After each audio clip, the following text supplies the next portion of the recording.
Assalamualaikum warahmatullahi wabarakatuh. Perkenalkan, nama saya Herawahini, NIM J1A11924, Fakultas Kesehatan Masyarakat Universitas Palu-Oleo, Konsentrasi Kesehatan Lingkungan.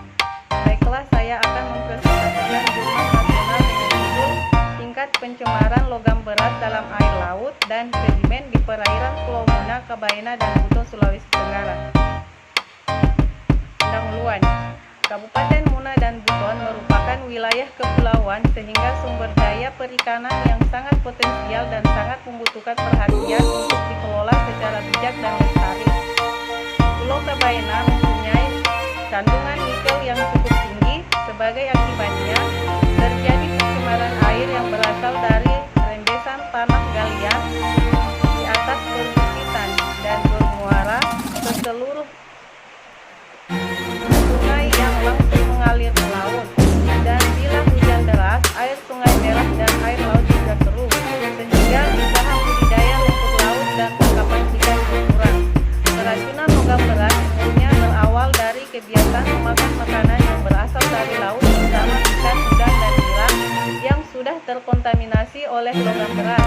Logam berat yang ada di dalam air laut selanjutnya dengan adanya proses biomagnifikasi yang bekerja di lautan, kadar logam berat yang masuk akan terus ditingkatkan. Selanjutnya akan terasosiasi dengan sistem rantai makanan masuk ke tubuh biota perairan dan akhirnya ke tubuh manusia yang mengkonsumsinya. Keberadaan logam berat di perairan laut dapat berasal dari berbagai sumber, antara lain adalah dari kegiatan pertambangan, rumah tangga, limbah, dan buangan industri dan aliran pertanian. Tujuan penelitian ini adalah untuk mengetahui tingkat pencemaran logam lumpur, kadmium, tembaga, zinc, dan nikel dalam air laut dan sedimen sebagai akibat penambangan nikel di Pulau Kabaena, Muna, dan Buton terhadap perairan sekitarnya. Metode penelitian ini dilakukan di perairan Sulawesi Tenggara, yakni Pulau Muna, Kabaena, dan Buton pada tanggal 12 sampai 22 April 2006 dengan menggunakan kapal riset Baruna Jaya 7. Penetapan posisi stasiun dilakukan secara purposif sesuai dengan tujuan penelitian. Contoh air laut diambil sebanyak 1 liter diambil pada lapisan permukaan dengan menggunakan water sampler pada 25 stasiun penelitian, dan contoh sedimen dengan menggunakan grab pada 10 stasiun penelitian. Hasil dan bahasan. Kadar logam berat dalam air laut. Yang pertama, plumbum. Hasil pengukuran pada kadar plumbum dalam air laut di Pulau Kabaena, Muna, dan Buton menunjukkan bahwa perairan Pulau Buton lebih banyak menerima masukan limbah yang mengandung plumbum. Yang kedua, kadmium. Hasil pengukuran kadar kadmium di perairan Sulawesi Tenggara perairan Pulau Kabaena, Muna, dan Buton relatif sama. Data ini menunjukkan bahwa pola sebaran kadmium relatif homogen. Yang ketiga, tembaga.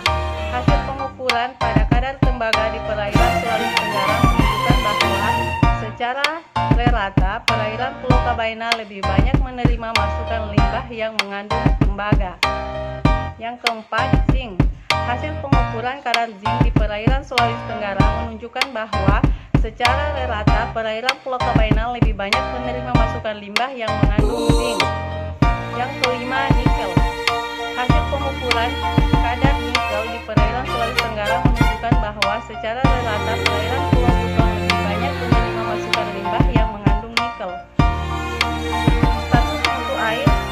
Dari hasil penentuan status mutu air laut, perairan Pulau Muna, Kabaena, dan Buton adalah masukan logam beratnya baik yang berasal dari pertumbuhan mineral logam secara alami, proses geologis yang terdapat di perairan, maupun yang berasal dari limbah berbagai kegiatan baik di laut maupun di darat turut berpengaruh terhadap fluktuasi kadar logam berat.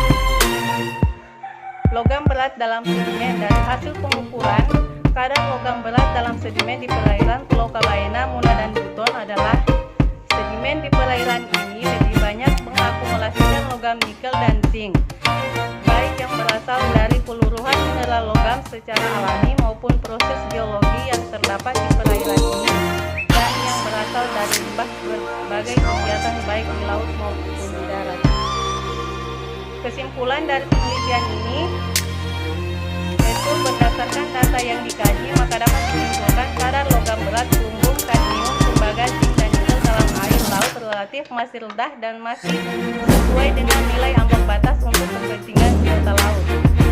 Dalam sedimen kecuali nikel, kadar logam berat, lumbung, kadmium, tembaga, dan zinc relatif rendah dan sangat sesuai dengan nilai ambang batas aman untuk biota laut.